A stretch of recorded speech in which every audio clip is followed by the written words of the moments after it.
El documento de la iglesia que voy a usar para basarme en todo lo que voy a hablar hoy se llama Apostolicam Actuositatem. Es un decreto del Concilio Vaticano II sobre el apostolado de los laicos. ¿Cuál es la función tuya y mía en la iglesia? Voy a coger varios textos de ahí. Les recomiendo, está online, que lo descarguen, lo miren y lo lean completamente para que lo mediten. Pero yo voy a coger 2 o 3 frasecitas de allí para lo que vamos a hablar hoy. El Papa Francisco nos dice que la iglesia no es un establecimiento donde se despacha un producto que el público, la gente, viene a recoger, sino que es un conjunto de personas que sale al encuentro de los demás con una buena noticia que comunicar. ¿Es la iglesia? ¿Donde usted viene a engordar? ¿Donde usted viene a recibir para? ¿Dónde? En la calle. No aquí adentro, allá. Ahora vamos a ir analizando profundamente. Jesús con 12 cambió el planeta. Hoy aquí somos más que 12. Podemos cambiar toda esta zona de Miami. Amén. Con 12, Él fundó esta iglesia que ya tiene 1.200 millones de miembros y que han pasado miles y miles de millones más durante los 2000 años de existencia que tiene. Entonces, el mandato de Jesús en Mateo 28, 18 dice: me ha sido dado todo poder en el cielo y en la tierra. Id pues y haced discípulos a todas las naciones, bautizándolas en el nombre del Padre y del Hijo y del Espíritu Santo, y enseñándoles a guardar todo lo que yo os he mandado. Y estad seguros que yo estaré con ustedes hasta el fin del mundo. Palabra de Dios.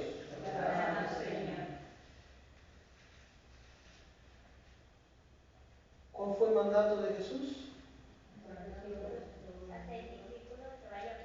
Él dijo ahí: reúnanse, vengan todos los domingos, vengan toda la semana, vengan todos los días, llénense, engorden, crezcan Y muérase.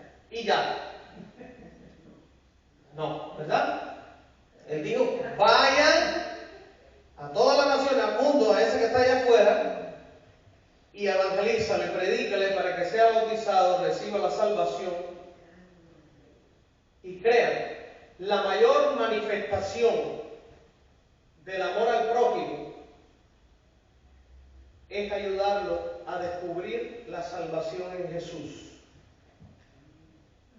Todo lo demás puede ayudar, pero no son solo los medios para que la persona llegue a eso. Pues el fin es la salvación del hombre y el arrancarlo de las tinieblas que destruyen su alma y su persona.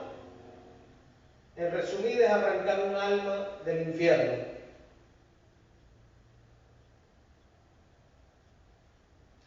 Por eso es muy importante que reflexionemos sobre nuestra vida cristiana en esta cuaresma y nos convirtamos en lo que Jesús quiere. No lo que queremos nosotros, lo que Jesús quiere. Y eso, hermanos míos, es convertirnos en proclamadores de su amor y su salvación, es decir, lo que llamamos un evangelizador. Ahora la pregunta es: ¿cómo han sido tus años en la iglesia? ¿Te has limitado a crecer? Crecer con los que están en tu comunidad, engordando espiritualmente, o todo lo que has recibido aquí lo has llevado allá.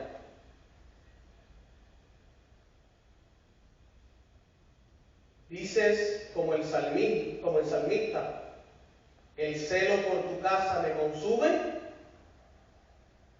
Has transmitido todo el que te rodea, en el mercado, en Walmart, en el CVS, en las plazas, en el trabajo, en el autobús, en el carro, en todo tiempo y lugar, a todo el que ves atribulado y triste, a todo el que ves desorientado, le has dicho que Jesús es el Señor y el Salvador y que tiene un plan de amor único para sus vidas. ¿O has caído en la trampa del demonio que dice, hay que respetar las opiniones de los demás? No le digas nada de Jesús. Si te preguntan, tú le hablas. Pero si no te preguntan, tú no digas. Eso es lo que dice Jesús, lo que nos mandó Jesús. Jesús dijo, vayan por todo el mundo y si le preguntan por qué ustedes se portan tan bien, ustedes le hablan de mí. O Jesús dijo, vayan por todo el mundo y anuncien. ¿Qué es lo que dijo él? ¿Por qué entonces nosotros no lo hacemos? ¿Por qué esperamos a que nos pregunten?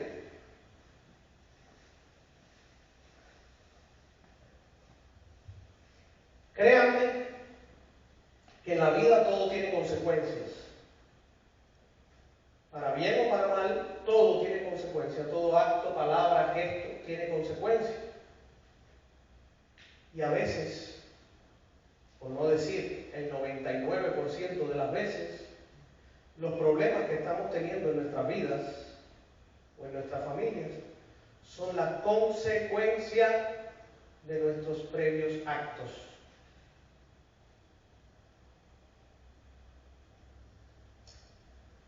Ejemplo, no me refiero a nadie en particular, pero un ejemplo, porque ocurre mucho en la iglesia. Muchos aquí tienen hijos, pero sus hijos no creen. ¿Qué faltó cuando los estaba criando? ¿Les predicaste? ¿Les enseñaste a ir a Jesús? ¿Te ponías a orar con ellos cuando había un problema? ¿O simplemente le decías, pídele a Dios? O cuando tenía un problema decías, espere, vamos a ponernos de rodillas, ven. Padre, mira, yo te pido que ahora tú ayudes a mi hijo en esta situación. Y enseñaste a tu hijo a orar de verdad. O simplemente decías, fui a la iglesia. Y se te fue para las drogas.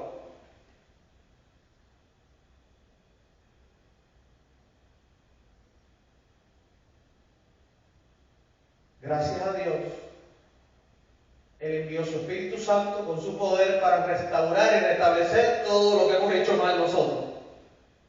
Pero a veces cuesta mucho trabajo.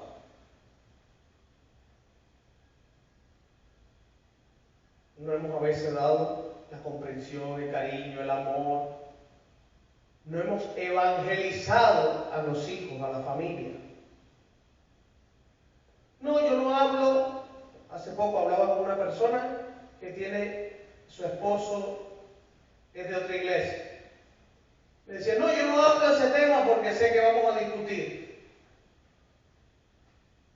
Es decir, tú nunca vas a predicar el evangelio cuando la gente no esté dispuesta a escucharlo.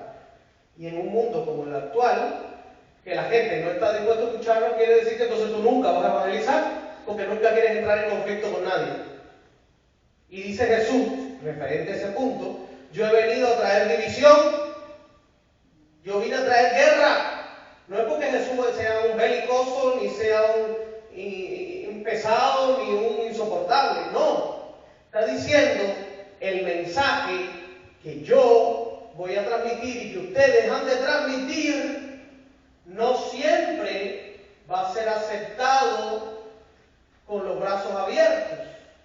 Muchas veces va a provocar guerra, muchas veces va a provocar tensión, muchas veces va a provocar discusión. Pero nosotros no queremos pasar por eso. Nosotros queremos, no, yo solo hablo con Marta porque Marta sí me escucha cuando le hablo de Dios. Pero cuando le voy a hablar aquí con Dios, me dice que Dios ni Dios. Un ejemplo, Entonces a Kiko no le hablo. Porque hay que respetar la opinión de Kiko. Es cierto que hay que respetar la opinión de los demás. No hay que imponer, pero sí hay que proponer. El que yo te proponga, no te estoy violando tu libertad, ni estoy violando el derecho que tú tienes a tomar una determinación en tu vida. Pero de verdad hemos propuesto nosotros a todo el mundo. Decíamos que hoy este es el ayuno número 12 que hacemos. Se puede decir un año. ¿Cuántos de los que están aquí tú trajiste? ¿Por qué tu asiento del lado está vacío? ¿Se han preguntado? ¿Qué es lo que sucede? ¿Qué nos está faltando? Que el asiento de al lado está vacío cuando el mundo está lleno de gente triste, deprimida, destruida. Hay algo que no estamos haciendo. Porque si lo estuviéramos haciendo, créanme que no estuviéramos aquí, estuviéramos en la parroquia, a lo mejor en el parque afuera, ahí en el patio de tanta gente. La gente no sabe que la solución está en Jesús y tú que lo sabes no se lo dices.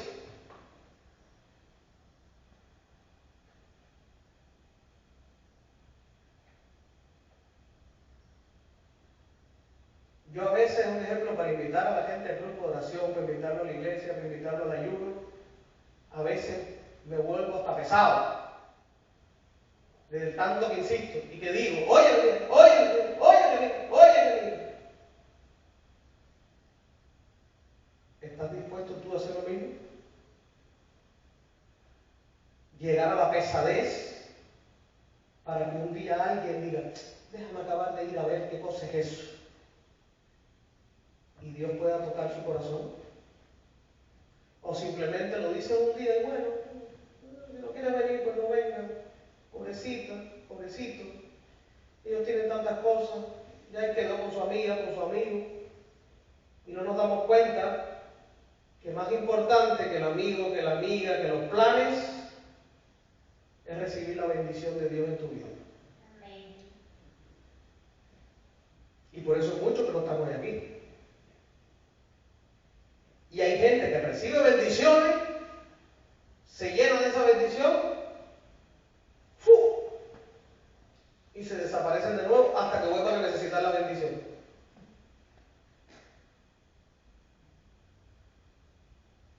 Hasta qué punto de verdad estamos comprometidos con el Evangelio y con Jesucristo. De aquí de la Apostólica Virtuositate. Dice la Apostólica Virtuositate, la Iglesia Católica, el Concilio Vaticano II. Esto es para que cada cual se lo aplique a ver, dice. El miembro que no contribuye según su propia capacidad al aumento del cuerpo debe reputarse como inútil para la iglesia y para sí mismo. ¿Qué dice el documento de la iglesia? Que si usted y yo no contribuimos al crecimiento del cuerpo de Cristo, usted y yo somos inútiles para la iglesia y para nosotros mismos. Fuerte, ¿verdad? Así mismo, ¿eh? Fuerte. Yo sé, pero fuerte. Porque creo que de alguna manera todos hemos sido esos inútiles en algún momento de la vida. No lo digo yo. Si alguien tiene alguna queja, Vaticano II, Apostólica Virtuositate. Si usted no contribuye al crecimiento del cuerpo de Cristo, usted es inútil en la iglesia. Porque la iglesia existe no para tener templos La iglesia existe para evangelizar al mundo. Y tristemente, por muchos siglos, muchas personas, la gran mayoría, han visto la iglesia como el centro, el lugar donde tú vas, das cultos, sales, sigues haciendo lo que te da la gana en el mundo. Si ves a los que están perdidos, los dejas que se pierdan más y le pones el traspié para que tropiecen y sigan rodando. Y te encuentras países supuestamente católicos, me lo decía ayer una persona, y de verdad que me hizo pensar, supuestamente católicos, van a todas las misas, van a todas las celebraciones de la iglesia, pero cuando necesitan dinero te secuestran, te arrancan una oreja, te arrancan un dedo o te matan como si nada hubiera pasado. ¿De verdad tú eres cristiano? Hemos cambiado a veces la visión del cristianismo y la hemos convertido en una religión más donde tú vas, practicas y te vas y sigues tu vida tan normal. Después que saliste de la iglesia, tú haces con tu vida lo que te dé la gana y Dios no se tiene que meter en eso. Y por eso nuestra sociedad está como está. Si todos los que se llaman católicos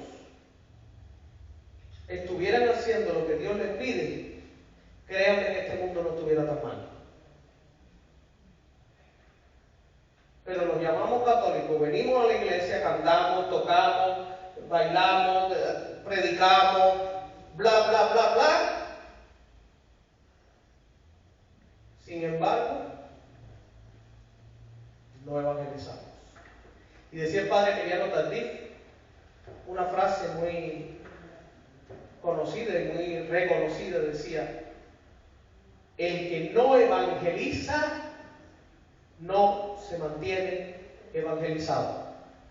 ¿Cómo dice? El que no evangeliza no se mantiene evangelizado. Exactamente. ¿Qué significa? Que si usted deja de evangelizar, empieza a enfriarse. Si usted deja de evangelizar, sea a través del ministerio que sea, del movimiento que sea, empieza a morirse y a secarse. ¿Cuántos grupos de oración de la Renovación Carismática ustedes lo conocieron en sus ciudades? Muchos. Y eran grupos fervientes y grupos, y con los años ahora quedan 4, me acuerdo ahorita que me decía, en Nueva York, alrededor de una mesa que se reúnen, 4. ¿Por qué? Porque perdieron la visión del cristianismo, que es evangelizar. Nuestras iglesias están vacías no porque no haya gente en busca de Dios, porque la gente está buscando cualquier cosa que les resuelva. Se meten en la nueva era, en la brujería, en esto, en lo otro, en esta cosa habida y por haber, porque están ansiosas de ver a Dios actuar. Pero ¿por qué no están aquí? Porque tú y yo estamos callados. Porque tú y yo no les decimos, mira, ok, tú estás mirando por ahí. Quien me demostró a mí que es el que tiene poder para liberarte es este. Ven un día con nosotros. Acércate un día. Como yo tengo una compañera de la ópera, ella practica reiki y cosas. Y ella me dice, no, pero yo no rezo el Padre Nuestro. Digo, no, eso no tiene nada que ver. Eso no significa que estés con Dios. Las palabras en sí mismas no son las que hacen una realidad. Es la intención del corazón. Entonces tú puedes decir Padre Nuestro, Ave María y Gloria, pero si tu corazón está lejos, de nada sirvió. Tiene que haber una intención detrás de esa palabra que acompañe, y una fe detrás de esa palabra que acompañe lo que tú estás haciendo para que esa palabra cobre vida. Si no, se queda en letra muerta. Y ella me decía, es que llevo no sé cuántos años que no puedo dormir. Duermo 2 horas, duermo 1 hora, pero no logro, ni con pastillas ni con nada. Yo le dije, mira, el día que tú quieras ser libre de ese problema, ven a mi iglesia y ven a conocer a Jesús. Y Jesús va a obrar en tu vida. No, pero que yo practico Reiki. Olvídate de todas esas cosas. Esas son puertas que le abres al demonio. Acércate a Jesucristo y Él va a hacerlo. El día que te canses, si no te cansas de no dormir, bueno, ya tú eres libre de escoger. Pero el día que te canses de vivir como estás viviendo, la solución está en Jesús. Sigo. Dice más adelante la apostólica de Actositate, se impone a todos los fieles cristianos, se impone, no es se sugiere, si quieres, si deseas, es se impone, es obligatorio a todos los fieles cristianos la noble obligación de trabajar para que el mensaje divino de salvación sea conocido y aceptado por todos los hombres de cualquier lugar de la tierra. ¿Es una opción? ¿Es una opción? ¿Es una obligación? Dice, se impone a todo creyente la noble obligación de proclamar la salvación de Jesucristo. No es una opción, no es cuando yo quiera, no es cuando yo sienta, es en todo tiempo, momento y lugar, aunque caiga pesado. ¿Ustedes creen que yo no caigo pesado? Yo lo sé, yo lo sé. Yo sé que lo caigo gordísimo y pesadísimo. Eso es porque tú me miras con otros ojos y me de cariño. Pero créeme, yo no soy ajeno a lo que yo provoco a veces. Yo sé lo que yo provoco a veces. Yo sé lo que yo provoco. Pero aún así, sabiéndolo, no me caigo. ¿Por qué? Porque mi obligación es con Jesucristo. Amén. Amén. Así es. Mi obligación es con Él. Ciertamente la verdad molesta, ciertamente la verdad levanta ronchas, ciertamente Jesús te dijo y nos dijo que no íbamos a tener persecuciones, y a lo mejor la persecución no es en la calle, a lo mejor la persecución es dentro de la misma iglesia, del que está al lado tuyo. Persecuciones habrá, pero yo estoy con ustedes. No se preocupen. Yo los haré vencer. Y les daré, el que dice que haya dejado casa, madre, padre, todo por mí, le daré el 100 por 1,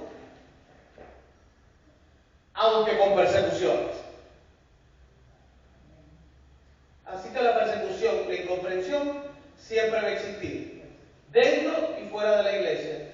El problema está en que usted es que no se debe dejar amedrentar y callarse el mandato que le dice Jesús y que le dice la iglesia, por no caerle mal al hijo, a la hija, al primo, al tío, al amigo, al vecino, al trabajador o a los miembros que están al lado suyo en la iglesia, que a veces están muy fríos y necesitan incendiarse.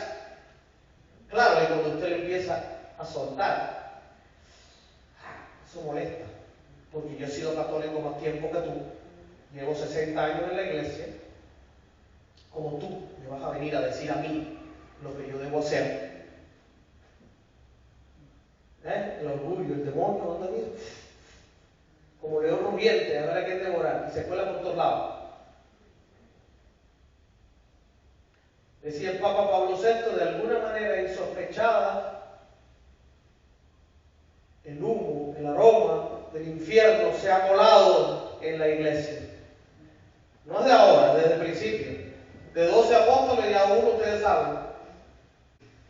Otro punto que quiero tocar, dice, de la apostólica de Actositate, muy importante, dice, para ejercer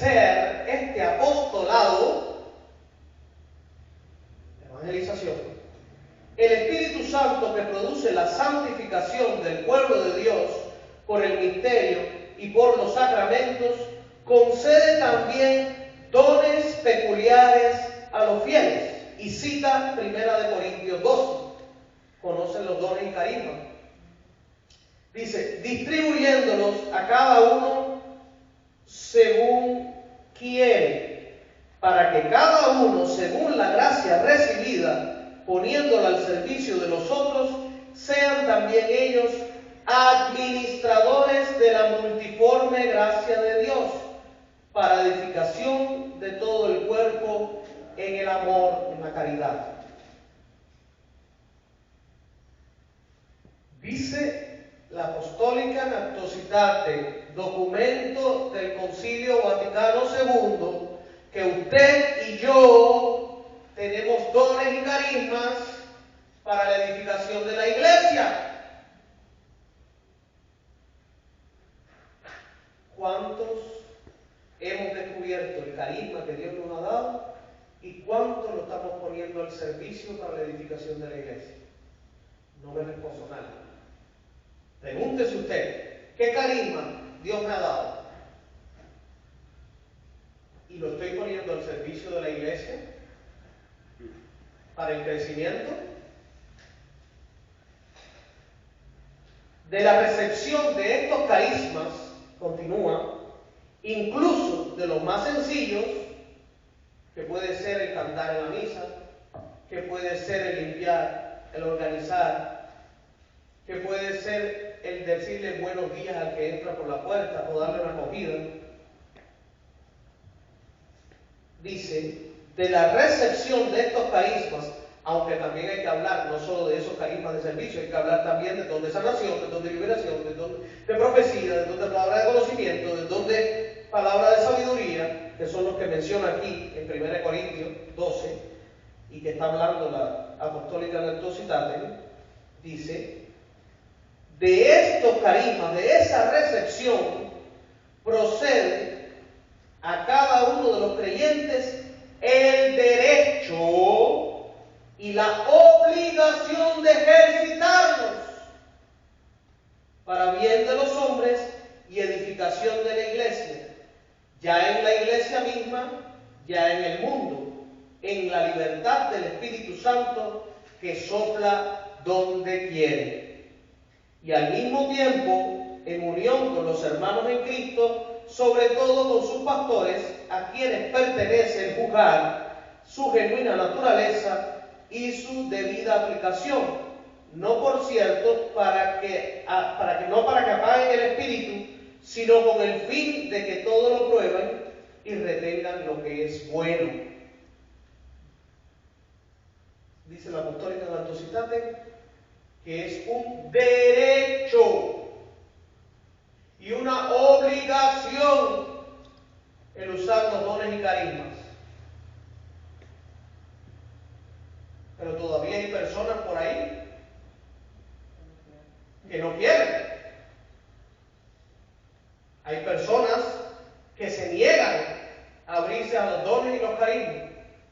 Según la Apostólica Nunc Citate, a mí nadie me tiene que dar ese derecho. Eso es un derecho que lo tengo yo por ser bautizado en la Iglesia Católica. Me lo dio la Iglesia al darme a Jesucristo. Es derecho, no es a ver si tú quieres dármelo, si me das la oportunidad. No, es un derecho y obligación de usarlo para el crecimiento de la iglesia. Ahora bien, en comunión con los pastores de la iglesia, es decir, con la enseñanza de la Santa Iglesia Católica. No usar carismas o dones haciendo cosas raras, aunque a veces el Espíritu Santo, como dice, sopla como quiere y hace lo que quiere. Pero los pastores de la iglesia, dice la Apostólica Nunc Citate, no pueden suprimir los dones del Espíritu Santo, sino que los prueban todo para quedarse con lo bueno. un don que sea fake, que sea falso, pues por supuesto, mira, no es don. Pero el que es de verdad, pues hay que promoverlo. Es el llamado de la iglesia a sus pastores y a todos los que estamos sentados o venimos o creemos en Jesucristo. Lo dice la Santa Iglesia Católica: cualquier persona que tenga alguna queja con esto, pues peleese con los obispos que votaron 2.400 a favor de la aprobación de este decreto, y solo 2 obispos votaron en contra en el Concilio Vaticano II. Si usted tiene algo en contra de lo que dice la Iglesia. Lo demás son opiniones personales, incluso de ministros de la Iglesia, pero son opiniones personales. Lo que enseña la Iglesia está en los documentos de la Iglesia. Los documentos de la Iglesia me dicen esto que acabo de hablar yo. Apostólica Actos Citatem. Lo repito para que se les grabe y lo puedan leer y estudiar en su casa. El desconocimiento de la enseñanza de la Iglesia es la que nos lleva a muchos malentendidos y errores dentro de la Iglesia. Si conociéramos de verdad lo que enseña el magisterio de la Iglesia, no habrían tantos disparates y no se dirían tantos errores y tantas a veces herejías dentro de la Iglesia. Pero desconocemos la Biblia, desconocemos el catecismo de la Iglesia Católica y desconocemos todos los documentos de la Iglesia Católica. Pero somos más católicos que el Papa. Cuidado. De verdad. Pierdes tu tiempo viendo telenovelas, películas, series. No tienes tiempo para leerte el catecismo ni para leerte estos documentos de la Iglesia. Y eres más católico que el Papa. ¿De verdad? No sé. Continúo. ¿Cómo se evangeliza? Muchos pretenden evangelizar. Esto ocurre mucho en nuestra iglesia. Solo con el ejemplo. Pero sin atreverse a hablar al vecino, al compañero de trabajo o al tiste que te encuentras en el mercado. Hay muchos católicos que usan una frase que se le han puesto en la boca a San Francisco de Asís, que históricamente no está demostrado que San Francisco le haya dicho, y muchos católicos se agarran de ahí para no evangelizar. Y aunque ahora mismo no me vienen las palabras exactas a la mente, a lo mejor alguno de ustedes me viene porque lo dicen mucho. Es como que hay que predicar con el ejemplo y que no hablen, algo así como era, que le digo a los hermanos: pongan la Biblia bajo el brazo y solo abranla si es necesario, algo así, pero como que con el ejemplo. Históricamente, estudiado por varios teólogos, eso no existió, ni ocurrió, ni San Francisco dijo eso. No existe documento histórico que diga la verdad de eso. Sin embargo, como hay católicos que dicen eso, ¿saben para qué?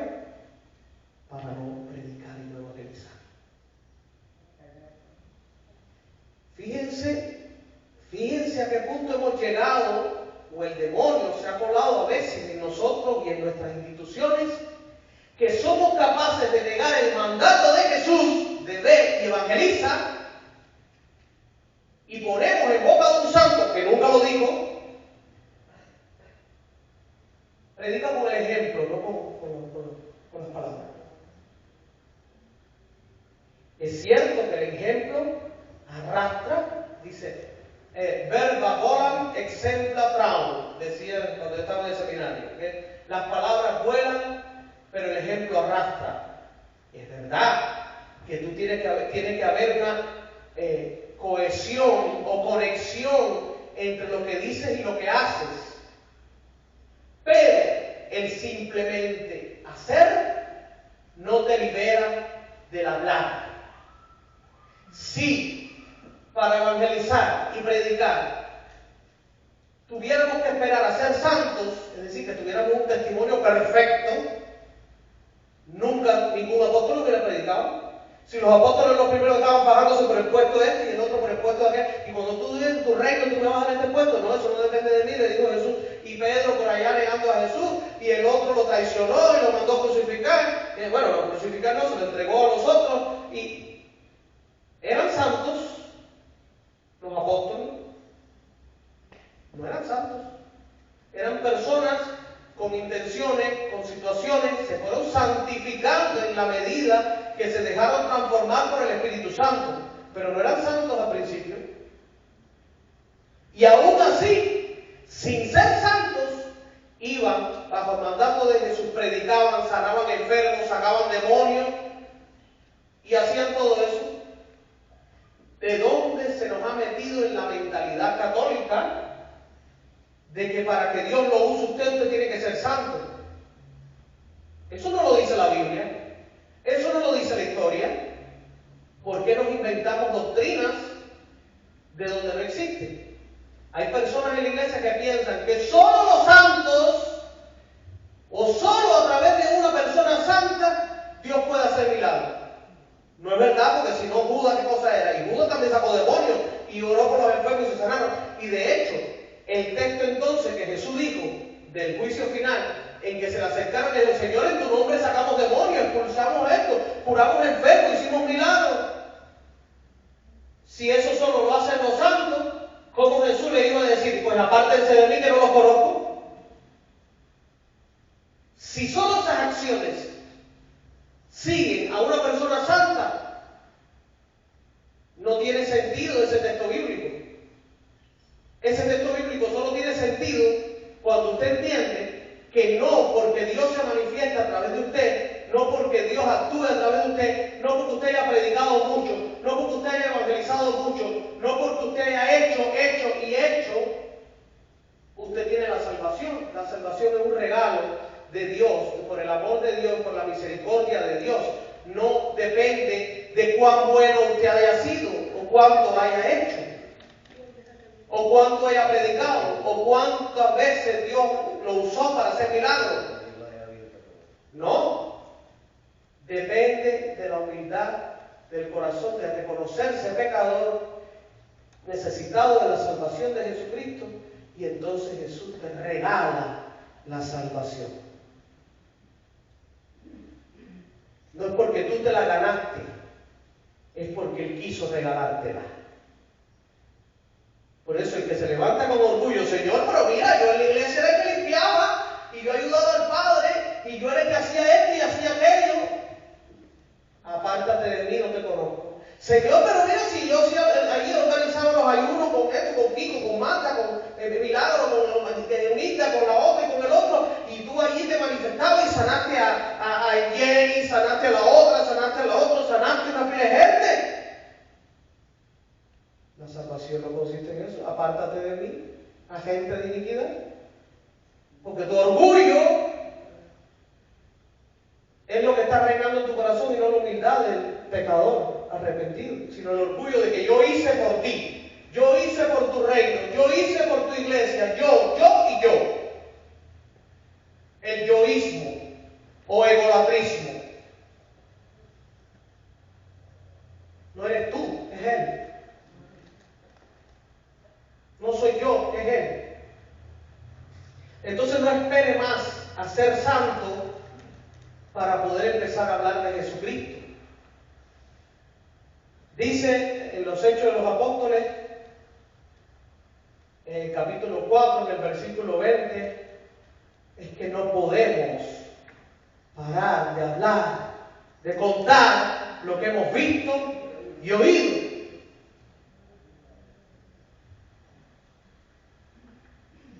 Cuando usted se llene tanto de Dios, del Espíritu Santo, de esa manera, oiga, no hay que lo calle. No hay que lo calle. Y donde quiera que llegue, el testimonio. Y ahí. Y mira a Jesucristo. Y ay, estoy muy triste, muy deprimida. Jesucristo tiene la solución para ti. Ven conmigo. No pierda oportunidad de ayudar a tantos amigos de usted que están tristes, deprimidos, desamparados, y tantos compañeros de trabajo. Ay, mi marido me dejó, ay, no me va. Ven, Jesucristo te puede sanar el corazón y puede restaurar el matrimonio si quiere, si considera que es lo digno para ti. Que mi hijo está metido en la droga. Ven, Jesucristo que lo puede sacar de la droga. Ay, fulanito, le salió un cáncer y lo está matando con 20 años. Pues vaya y predíquele que usted no tiene nada, pero que conoce a uno que sí tiene poder y lo puede sanar y se llama Jesucristo. Ay, que me estoy muriendo, que no tengo nada. Vaya y predíquele a Jesucristo. Y como eso, todos los ejemplos que le puedan venir en la cabeza. Piense usted, ¿cuánta gente usted tiene a su alrededor que está mal? ¿Cuánta gente usted tiene a su alrededor que está mal? Ahora la pregunta es, ¿cuántas veces le has predicado que Jesucristo es la solución? ¿Lo has hecho? Esa es la primera pregunta. ¿Lo has hecho? Y después, ¿cuántas veces? ¿O lo hiciste una vez para salir del paso y ya? Ah, no, hay que respetarlo. Déjalo que se hunda. ¿Así es tan grande tu amor por esa persona que ya lo deja que se hunda? Bueno, ya yo se lo dije, pero no me hace caso. ¿Y no insistes? ¿Ya te cansaste?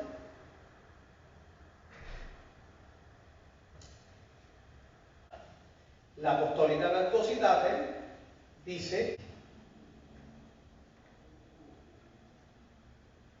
la misión de la iglesia, en el capítulo 2 dice, párrafo 6, la misión de la iglesia tiende a la santificación de los hombres que hay que conseguir con la fe en Cristo y con su gracia.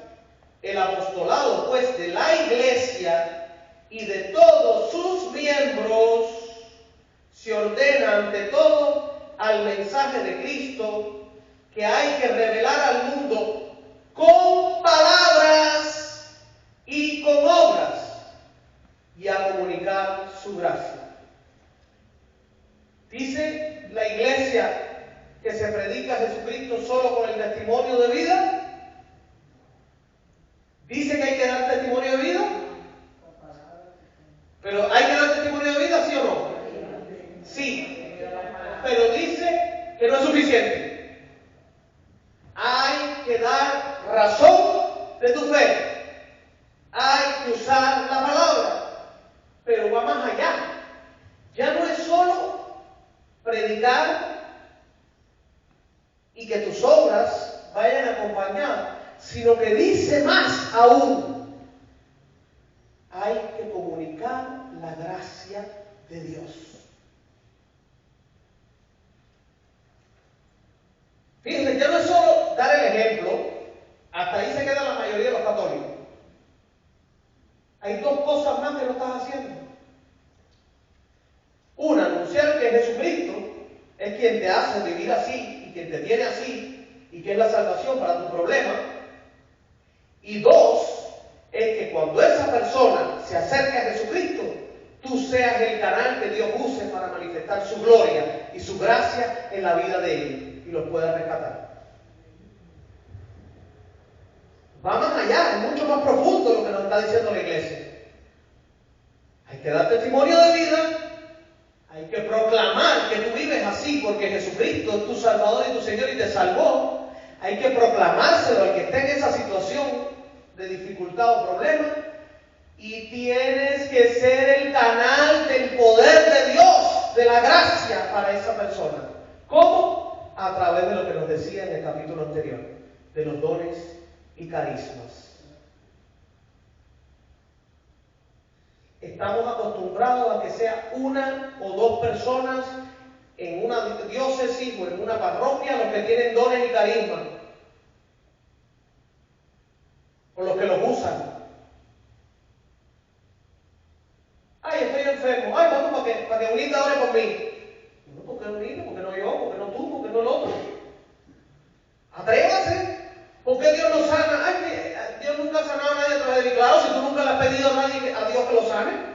Si tú no lo pides, Dios no lo va a hacer. Empieza y a lo mejor a la primera no lo sana, a la segunda tampoco, pero a la tercera, al ver tu insistencia, ya empieza a sanar a los enfermos a través de tu oración. Pero no esperen nada más que sea Damián, o que sea Kiko, o que sea Eunilda, o que sea Marta, o que sea Daisy, o que sea fulanita. No. Todos. Dios hace milagros y obra con poder por los dones y carismas, es verdad, hay gente que tiene un carisma especial, pero también por la autoridad que tenemos del sacerdocio común de los fieles que recibimos. Somos sacerdotes, profetas y reyes cuando nos bautizamos. Y de ese sacerdocio común de los fieles, todos tenemos la autoridad para orar a Dios y que Dios te conceda lo que tú estás pidiendo. Sea un milagro, sea una enfermedad, una sanación, sea una liberación, sea lo que sea. Todos. Pero nos acomodamos tanto que siempre hay un ejemplo. El Padre Emiliano, ahí va todo el mundo, el Padre Emiliano. Pero el Padre Emiliano no predica el mismo Cristo que está aquí, que predica el Padre Samuel. ¿Por qué hay que ir corriendo al Padre Emiliano si aquí está? ¿Saben por qué? Porque nosotros los hombres nos encanta hacernos ídolos y poner encima gente y nombres. Ni yo, ni tú, ni nadie, todos somos iguales a los ojos de Dios. Ni porque usted tenga un ministerio o usted sea sacerdote o laico. No, son servicios dentro de la iglesia. Aquí todos somos iguales. Seas obispo, seas papa, seas cardenal, seas monja, seas sacerdote, seas laico, seas director de un ministerio, seas director de una escuela católica. Todos somos iguales a los ojos de Dios, lo que todos tenemos responsabilidades diferentes. Entonces, el hecho de tener una posición en la iglesia no le hace a usted saberlo todo. Yo no lo sé todo. Hay cientos de miles de documentos de la iglesia que yo no conozco. Yo tengo una idea general, yo voy aprendiendo cada día más, pero yo no me la sé toda. Pero como no me lo sé yo, tampoco se lo sabes tú. Ni se lo sabe el otro, ni se lo sabe el otro. Tenga el cargo que tenga. Unos han estudiado un poquito más, unos un poquito menos. Pero el hecho de que tengas mucho conocimiento no significa que el poder de Dios está más cerca de ti. De hecho, San Pablo decía que el reino de Dios no es cosa de palabrería, ni de filosofía humana, ni del poder de Dios.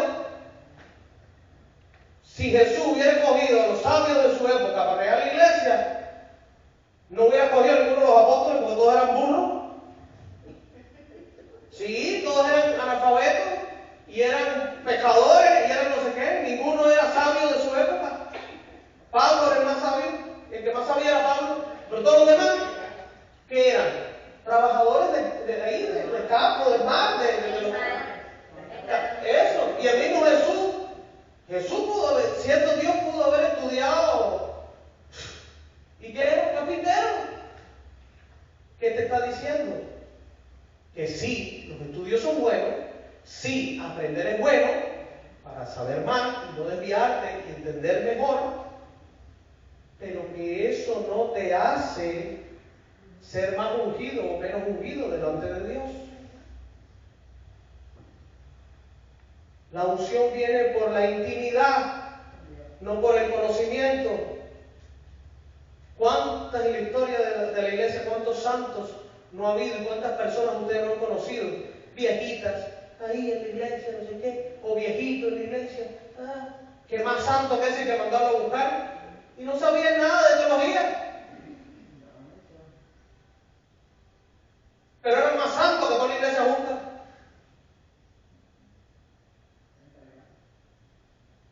Porque depende de la intimidad con Dios y no de los títulos o escuelas que usted haya pasado, que no son malos, que todo lo que contribuye es bueno, pero que no es esencial.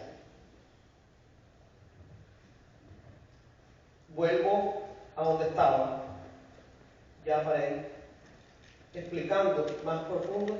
Les hablé mucho de lo que dice la iglesia, de los errores que tenemos a veces en la mente, y también hay que señalar que hay muchas formas en que la iglesia ha llevado el evangelio por todos los siglos. A veces unos métodos más efectivos y otros menos efectivos, pero siempre con el afán de predicar el Evangelio a toda criatura. Hoy en día es triste, escuchen esto que voy a decir, les voy a poner un ejemplo.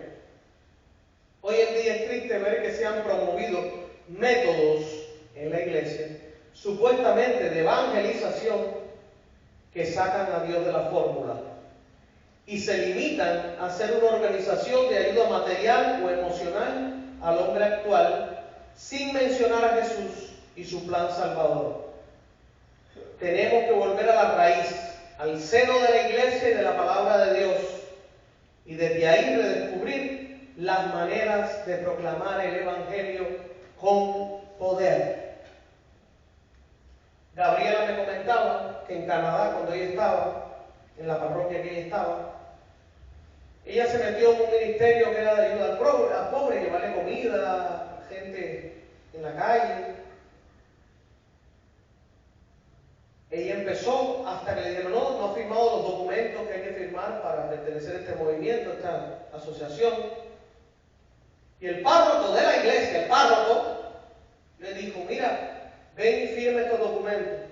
Cuando ella se sentó y leyó, ¿sabe lo que decía el documento? Pueden ayudar económicamente, con comida, con ayuda material y todo a las personas. Queda terminantemente prohibido mencionar a Dios o a Jesucristo.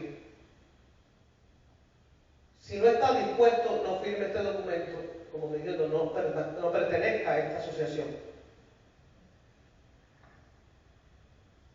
¿Qué se convirtió ese grupo? En una ONG. Pero eso no es cristianismo, eso no es lo que manda Jesús. Jesús nunca dijo, de hecho, cuando Judas se puso a quejarse de que el dinero del perfume aquel que le tiraron encima, se pudo haber vendido el perfume y el dinero repartido a los pobres, Jesús dijo, pobres van a tener siempre. Déjala ahora ella que está haciendo lo que está haciendo. Ella lo ha hecho para honrarme. Pero fíjense, a veces una cosa aparentemente buena no era buena. ¿Quién fue el que saltó y le molestó que se gastara el dinero del perfume en Jesús? Judas. Y aludió a una verdad o a una mentira. Aludió a una verdad. Hay pobres que hay que ayudar. Sin embargo, no era lo que Dios quería. Qué interesante, ¿verdad? No todo lo que aparentemente es bueno es lo que Dios quiere que usted haga en ese momento. Dios puede tener un plan diferente. Sí. Y entonces, ante esta disyuntiva, ¿qué hacer? ¿Cómo lo hacemos? Sale una palabrita que se puso mucho de moda a partir del año 90, con Evangelización 2000, que era un proyecto dentro de la iglesia, y hay un dicasterio para la nueva evangelización ahora. Y esa palabrita, a ver cuántos la han escuchado, se llama querigma. ¿Cuántos han oído esa palabrita? Levanten la mano los que la han oído. La gran mayoría no lo oyó, pero otros han oído querigma. De los que la han escuchado, ¿saben lo que significa el querigma? Han oído la palabra, pero ¿saben lo que es? No saben lo que es. Entonces, ¿qué es el querigma? Para que quede claro, primer anuncio. Es el anuncio de Jesucristo. Es la proclamación de Jesús como Señor y Salvador del mundo. Ahora, ¿qué significa esta palabrita? Ya lo decíamos, y cómo se desarrolla este método. El Papa nos anima a que nuestras celebraciones, nuestras catequesis, nuestras reuniones sean cada vez más querigmáticas. ¿Qué significa eso? Más cristocéntricas. ¿Qué significa eso? Más centradas en lo que Dios hace que en lo que puede hacer usted. Si hay una reunión para declarar y decidir cómo vamos a llevar la pastoral de la parroquia. No es la idea que se me ocurrió a mí, la que se le ocurrió a ella, la que se le ocurrió a ella. Es el Señor Jesús dice esto, la iglesia dice esto, y según lo que dice Jesús, vamos a hacer esto, y esto, y esto, y esto, y vamos a orar para que el Espíritu Santo nos inspire qué hacer. Y decir, como decían los apóstoles, el Espíritu Santo y nosotros hemos decidido.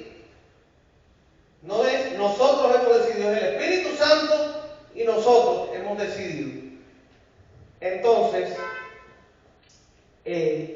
todas nuestras reuniones, la misa, las grupos de oraciones, las catequesis, todo, han de estar bien centradas en que Jesús es el Señor y el Salvador. Toda enseñanza que usted dé, el corazón tiene que ser ese. Jesús es el Señor y el Salvador. Si usted habla de los sacramentos, ¿para qué son los sacramentos? Porque Jesús, que te salva y es tu Señor, te está derramando tal gracia o tal cual otra a través de estos sacramentos.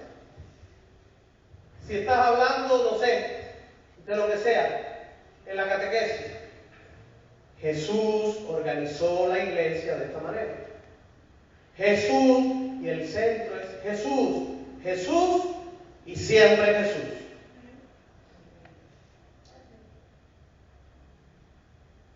Es decir, que sea un constante anuncio de Jesús vivo y resucitado. Punto muy importante. Que tiene poder para cambiar la realidad del mundo y de tu vida. ¿Por qué digo vivo y resucitado? Porque nos ocurre otra cosa en la iglesia. Y es triste. Mucha gente habla de Jesús de hace 2000 años. ¿Sí o no? Cuando usted habla, ay, cuéntame un milagro de Jesús. ¿A dónde va todo el mundo? A contarte que ocurrió hace 2000 años. ¿Sí o no? Ay, Jesús que, ay, sí, Él pasó haciendo el bien, sanando, liberando a los oprimidos por el diablo hace 2000 años. Y la pregunta es, ¿y si Él es Dios? Si Él es Dios y es el Salvador y el Señor, ¿qué hace hoy? ¿Y por qué usted solo me cuenta lo que pasó hace 2000 años? Y no me cuenta lo que pasó hoy, o lo que pasó ayer, o lo que pasó la semana anterior. Esa es la diferencia de predicar un Cristo histórico a predicar un Cristo vivo y resucitado. Y créanme que hay mucha gente que nos rodea en la iglesia que no conoce a un Cristo vivo y resucitado, conoce un Cristo histórico. Un Cristo de hace 2000 años. Él hace 2000 años hizo esto, hace 2000 años él hizo, pero ahora no. Ahora no hace eso. Hace 2000 años, ¿y ahora qué? Si es el mismo. Hebreos 3, a ver exactamente dónde está, porque lo tengo por aquí. Hebreos 13:8. Jesús es el mismo de ayer, de hoy y por siempre. Y si es el mismo, ¿por qué lo limitamos hace 2000 años? Fíjense a qué punto llegamos, a veces, los cristianos, que usted dice, hace 2000 años en el Evangelio, usted no estaba presente, usted lo lee y lo cree por fe y porque la iglesia le enseña que es la palabra de Dios, pero usted no estaba presente. Usted cree fielmente que Jesús sanó a la hemorroísa, ¿sí o no? ¿Verdad? ¿Y por qué entonces si yo le cuento que ella tenía una hemorragia y oramos y Jesús la sanó, usted no me lo cree? ¿Es el mismo o no es el mismo? ¿De verdad usted cree que Cristo está vivo hoy? Porque lo lógico es que si lo hizo hace 2000 años y tú lo crees, yo te cuento que lo hizo por ella y tú me lo creas igual. Claro, yo puedo ser un mentiroso, yo puedo ser un estafador, pero si tú vienes y preguntas, oye, Milagro, ¿de verdad que Dios te sanó de esto? Sí, mira, y yo fui al médico, ¿y por qué no vas a seguir dudando? Aparte, voy a hablar de un punto delicado. En la época de Jesús no había médico para comprobar a veces las curaciones de Jesús. ¿Y usted las cree? Sin embargo, ahora, si no le llevan el papel del doctor que dice certificado que tenía un cáncer así y así, ¿usted no lo quiere creer? ¿Qué le hace entonces creer de verdad que en el Evangelio ocurrió?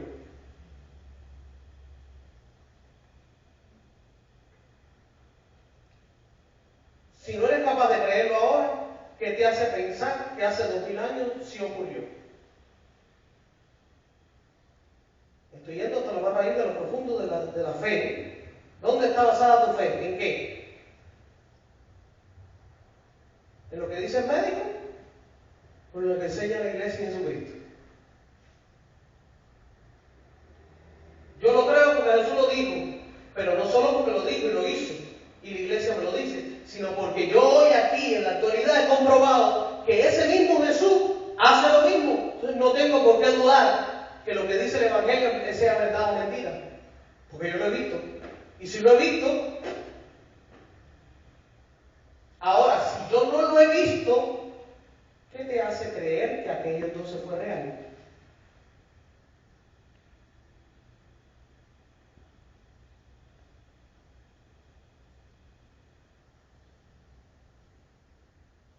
¿Me hago entender?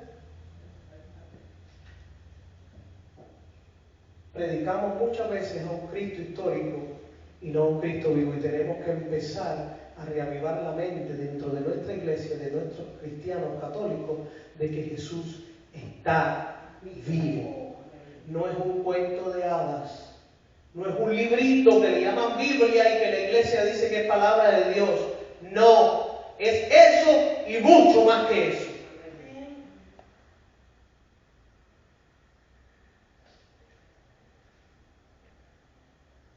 Los pasos de Kerigma. Lo voy a resumir en 5. Anuncio del amor de Dios. El mal del pecado y sus consecuencias. Jesús muere y resucita por ti para salvarte. El Espíritu Santo, la tercera persona de la Trinidad, es el consumador y el realizador de la vida nueva en Cristo que Él vino a traerte. Y la comunidad, iglesia, el grupo aquí que estamos, como lugar de encuentro y crecimiento en el cuerpo de Cristo. Las mencioné rápido, voy a explicar. No es que usted venga con una perolata así, porque a veces se ha entendido el querigma de esta manera y por eso no tiene efecto. Mire, Dios te bendiga, hermana. ¿Cómo te llamas? Ay, tú sabes, Dios te ama, pero tú no puedes experimentar el amor de Dios porque el pecado es una cosa muy mala que tú y yo cometimos y por causa del pecado estamos lejos de la gracia de Dios. Pero Jesús vino y murió en la cruz para salvarnos y resucitar y traernos la bendición de una vida nueva. Vamos a pedir al Espíritu Santo para que el Espíritu Santo venga, te llene con su poder y su fuerza y puedas pertenecer a nuestra iglesia y puedas acercarte. ¿Está bien o está mal hecho? Pregunta. ¿Está bien teológicamente?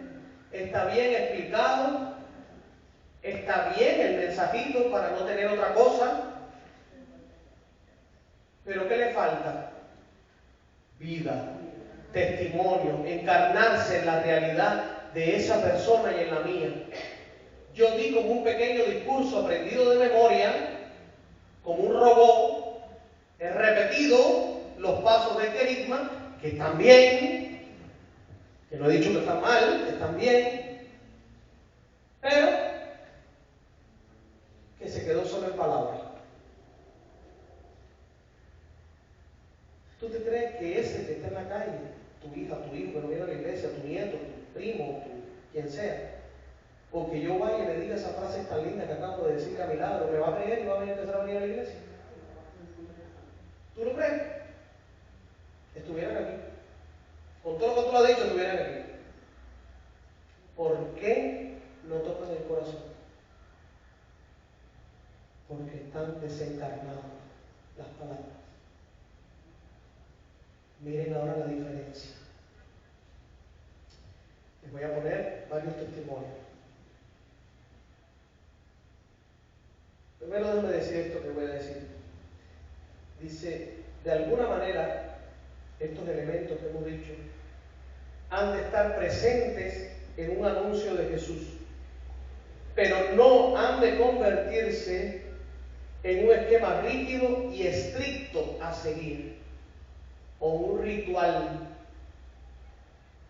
sino que movidos por el Espíritu Santo y dependiendo de la capacidad y situación de la persona que estamos evangelizando, vamos adaptándolo a sus necesidades.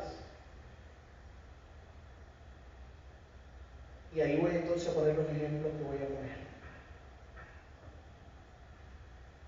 Hay un método que se usa mucho en Encounter, lo usa mucho Mary Gilly, lo usa mucho en evangelizadores. Y es pararse en Walmart o en cualquier sitio. Y el primero que pase, que vean así con una cara o con un sillón de ruedas o lo que sea, decirle, mire qué sencillo esto. Ay, yo soy cristiano y creo que Jesús puede sanarla. ¿Me permitiría hacer una oración por usted para que se sane? Hasta ahora, ninguno de ellos, ni yo, conozco a alguien que esté enfermo y diga que no quiere que usted ore por sanarse, porque se sane. ¿Ustedes conocen a alguien que esté enfermo y que usted le diga, ay, voy a orar para que Dios te sane, y le haya dicho que no? Normalmente, todo el mundo acepta esa oración, ¿sí o no?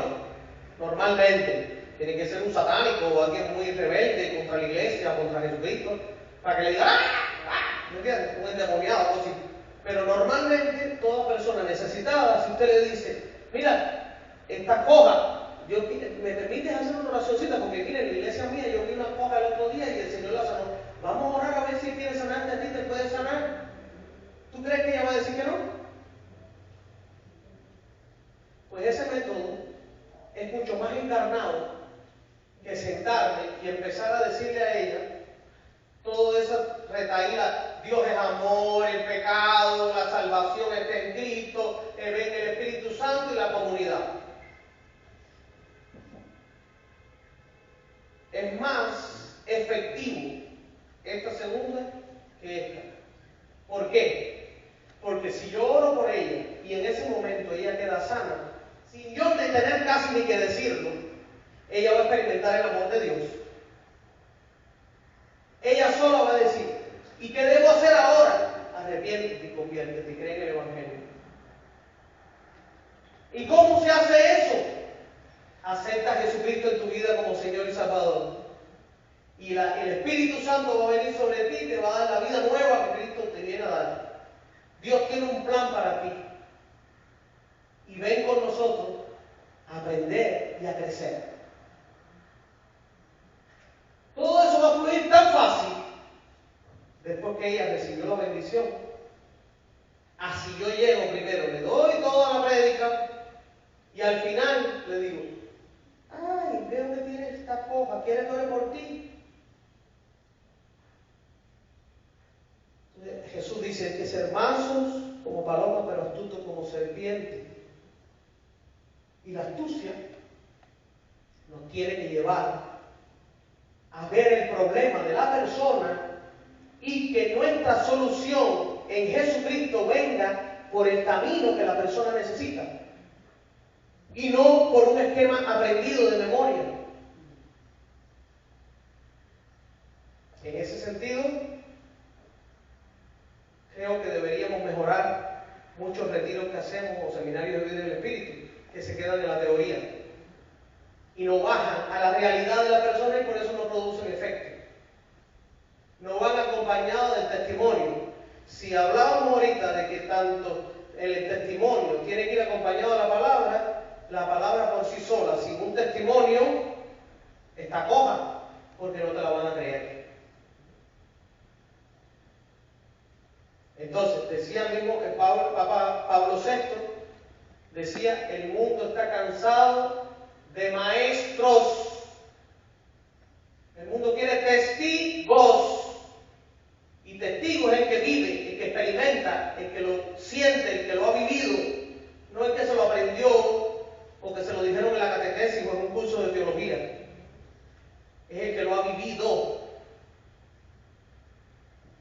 Sigo. Voy a ponerle el testimonio ahora de una persona que en los Estados Unidos fue a buscar rosquitas al CVS. Un dulcecito de eso, de chocolate. Llegó al CVS, las donas esas, ¿sí? Llegó al CVS y había una persona ahí con un dolor en un oído, algo de eso creo que era, y estaba sorda, y estaba con un dolor ahí quejándose, buscando una medicina. Y él que fue a buscar la rosquita, lo que le dijo fue: ¡ay! Yo soy cristiano, ¿me permitirías orar para que Dios te quite el dolor del oído y te sane? La persona dijo: sí, por supuesto. Oró y al instante quedó curado. No solo del dolor, sino que empezó a escuchar. ¿Qué ocurrió? No fue aquí en la Florida, fue en el estado para allá arriba, para Ohio, para esa zona para allá arriba. Había, dice, 4 líneas de dependientes cobrándole a la gente cuando ocurrió ese milagro en una de las cajas. Los 4 dependientes empezaron a llorar al ver a la mujer que decía que se le había quitado el dolor y que estaba sana de su sordera. Pero no bastó eso. Él pidió el micrófono, porque usó los carismas, dejó que Dios le hablara, y le dijo: ay, ¿me pueden prestar el micrófono ese que ustedes hacen para anunciar las cosas de CBS y no sé qué? ¿Me lo pueden prestar para yo decir y contar lo que está pasando aquí? Y ellos, aunque tengo entendido que eso está prohibido, ellos le prestaron el micrófono porque estaban tan emocionados que parece que les importó y le dieron el micrófono, todos llorando y no sé qué, emocionados por lo que vieron delante de ellos. Y el hombre se para y dice: a todos los que están en este CBS, vengan a la caja 4, no me acuerdo cuál era, que Dios, Jesucristo, se está moviendo con poder y ha sanado a una persona sorda ahora mismo aquí. Venga si usted tiene necesita y venga a ver lo que Dios está haciendo. Y en eso recibe una palabra de conocimiento y dice: y hay una persona aquí que tiene un problema en la cadera y el Señor la quiere sanar. Si alguien aquí en el CBS tiene ese problema, por favor venga, que vamos a orar para que Dios lo sane. Empezó a venir la gente con la curiosidad de todo el CBS. 50 personas se pararon delante a mirar aquello, un poco incrédulas. ¿Qué pasa aquí? ¿Qué cuento chino gente que está diciendo esto por el micrófono? En eso sale una señora en un sillón de ruedas que la venían arrastrando. ¡La de la cadera soy yo! ¡La de la cadera soy yo! ¡Tengo problema en la cadera! ¡Ora por mí! Él oró delante de todo el mundo. Instantáneamente, el Señor la sanó. La señora se levantó y empezó a danzar y a dar vueltas alrededor de la silla de ruedas, de la alegría, y no paraba de gritar, de la alegría. ¿Qué ocurrió? Después de eso, que pasó todo eso y que tenía todo el mundo alborotado y llorando, ahí es que les predicó el carisma. Y le dijo: Dios te ama y tiene un plan para tu vida. Aléjate del pecado. Bueno, en resumidas cuentas, las 50 personas que habían salido aceptaron a Jesucristo como Señor y Salvador esa día en un CBS y fueron agregados a la iglesia. Entonces, ¿por qué nuestras iglesias están vacías? Porque ni usted ni yo estamos haciendo lo que hizo Él.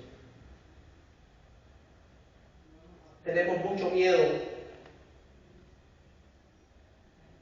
Pero el mandato de Jesús es: vayan y anuncien.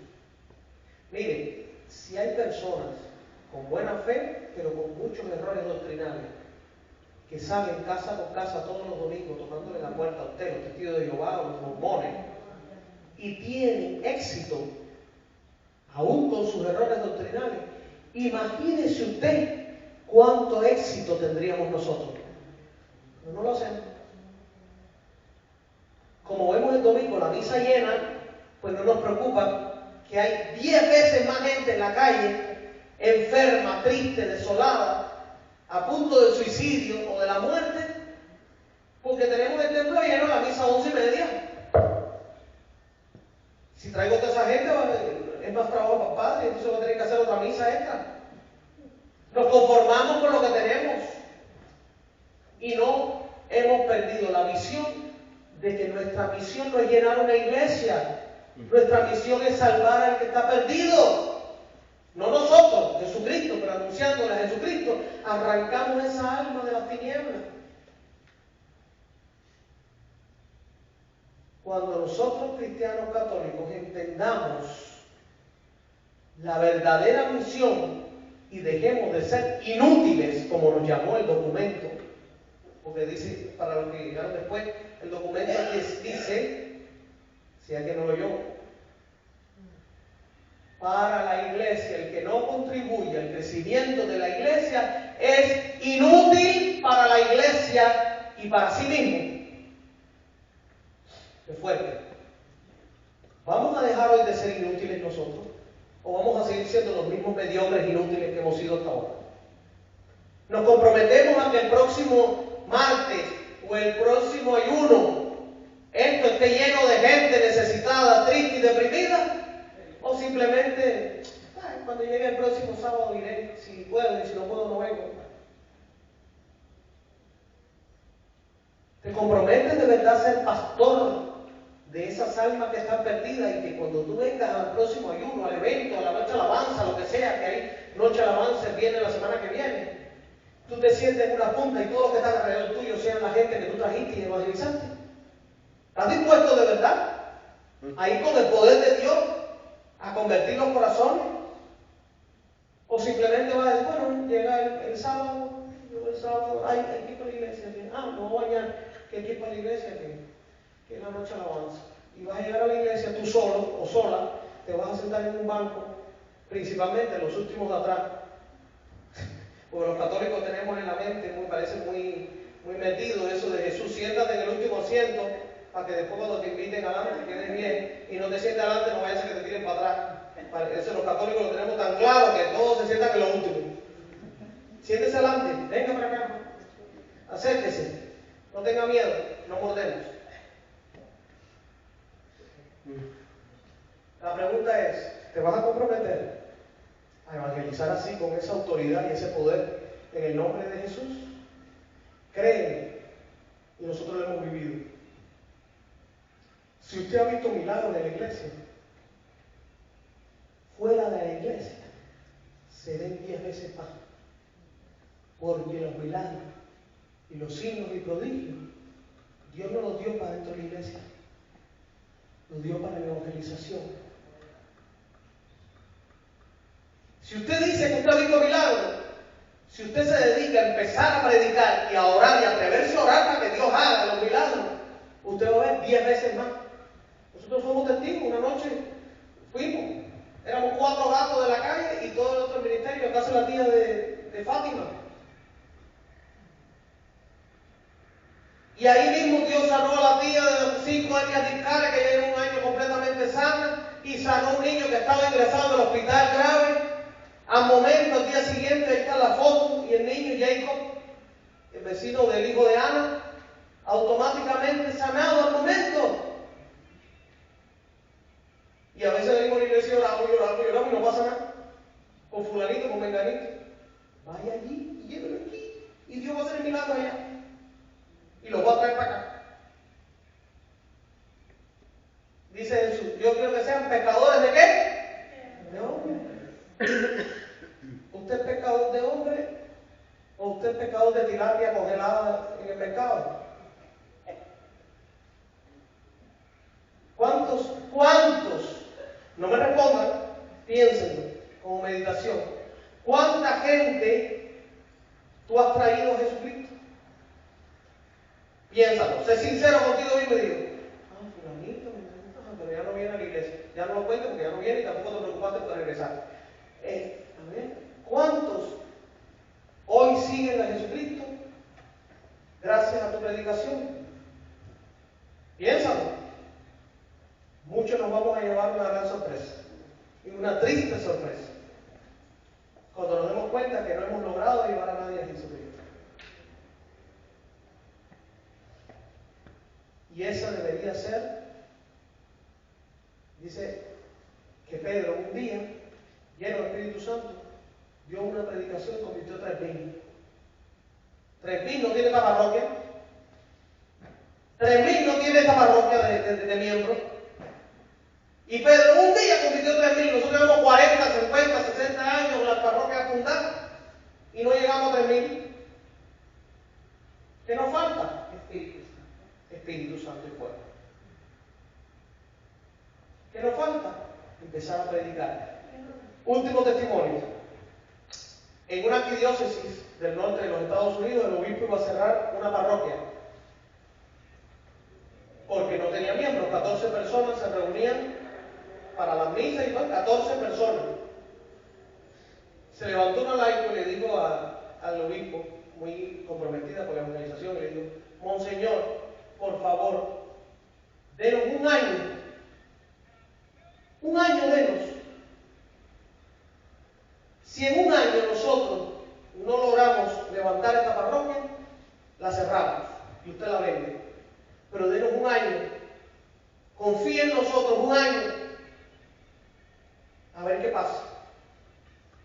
El obispo confió, no cerró la parroquia, mandó un sacerdote allí con esa mujer, muy evangelizadora, y 14 miembros en la parroquia. 14. Aquí somos más que los que había en esa parroquia. Salieron casa por casa.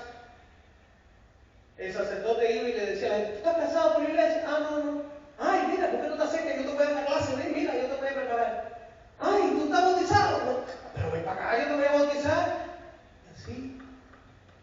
Y ella evangelizando y evangelizando por las casas, y orando por la gente, por las necesidades de todo. Al año entero llegó el día esperado, llegó el obispo, y cuando llegó, en un año, 14 personas se habían multiplicado en 1.400 personas, y la parroquia no.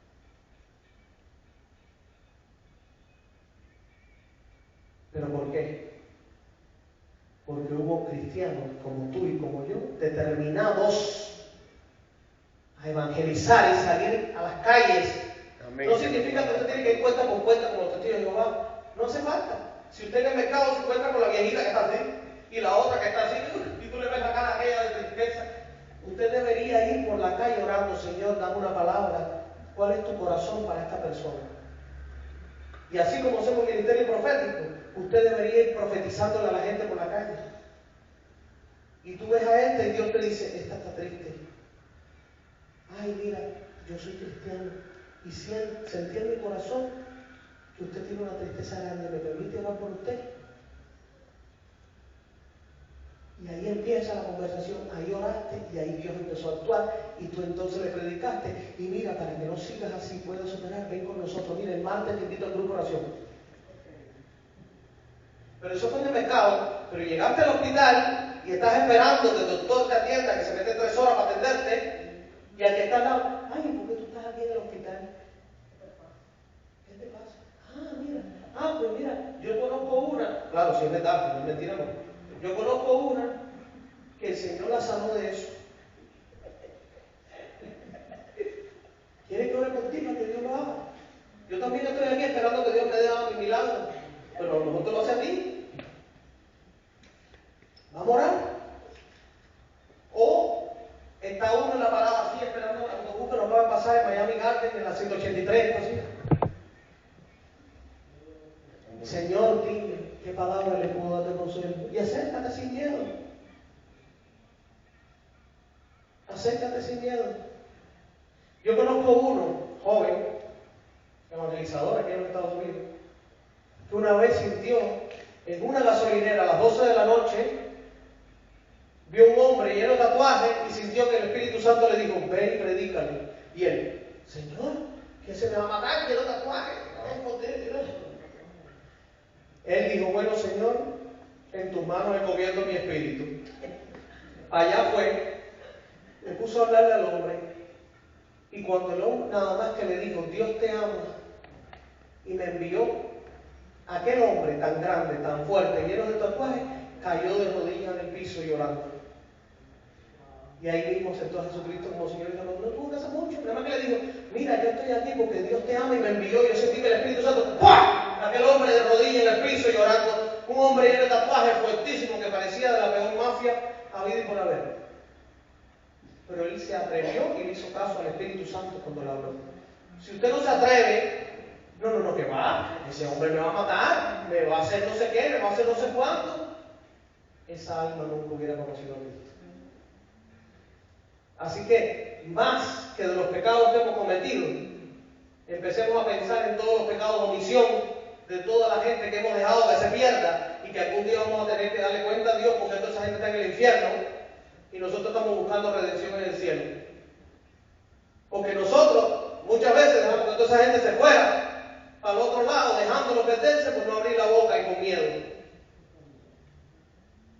Entonces, más que pecados personales, tenemos una cantidad de pecados de omisión que es tan grande que no nos alcanzaría la vida para hacer penitencia.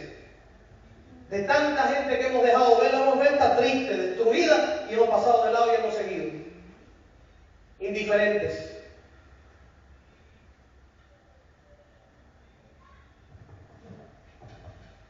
Termino.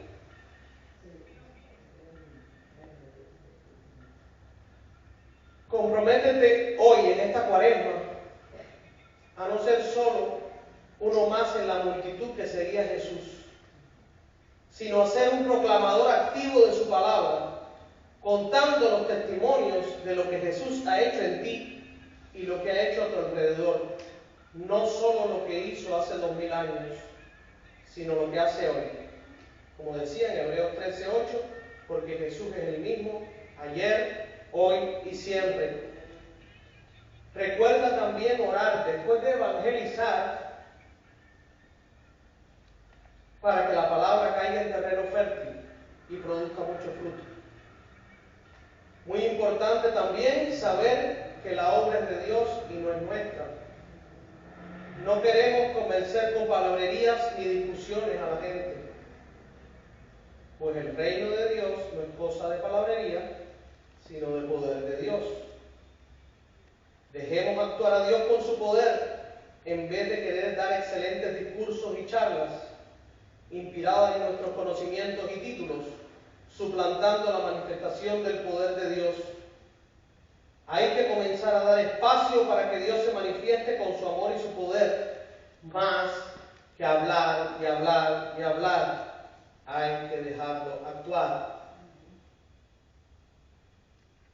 No temamos a la crítica, la burla o la persecución, incluso de los miembros de la iglesia, pues Jesús dijo que siempre habría persecución, sino más bien oremos como los apóstoles cuando se les prohibió hablar de Jesús y cuando les persiguieron, que Marta nos va a leer, con eso vamos a terminar, Hechos 4 del 23 al 31, y vamos a ver qué dijeron los apóstoles cuando les prohibieron predicar y qué ocurrió. 23 al 31. Esa tiene que ser la actitud nuestra.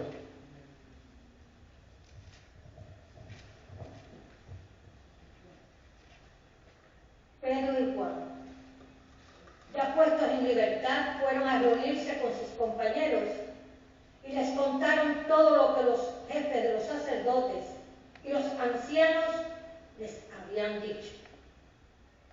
Después de haberlos oído, todos juntos oraron a Dios, diciendo: Señor, tú que hiciste el cielo, la tierra, el mar y todo lo que hay en ellos, dijiste por medio del Espíritu Santo y por boca de tu siervo David: ¿por qué se alborotan los pueblos? ¿Por qué hacen planes sin sentido? Los reyes y gobernantes de la tierra se rebelan y juntos conspiran contra el Señor y contra su escogido el Mesías. Es un hecho que Herodes y Poncio Pilato se juntaron aquí en esta ciudad con los extranjeros y los israelitas contra tu santo siervo Jesús, a quien escogiste como Mesías. De esta manera, ellos hicieron todo lo que en tus planes te habías dispuesto que tenía que suceder. Ahora, Señor, fíjate en sus amenazas y concede a tus siervos que anuncien tu mensaje sin miedo, y que por tu poder sanen a los enfermos y hagan señales y milagros en el nombre de tu santo siervo Jesús. Cuando acabaron de orar, el lugar donde estaban reunidos tembló, y todos fueron llenos del Espíritu Santo y anunciaban abiertamente el mensaje de Dios. Palabra de Dios.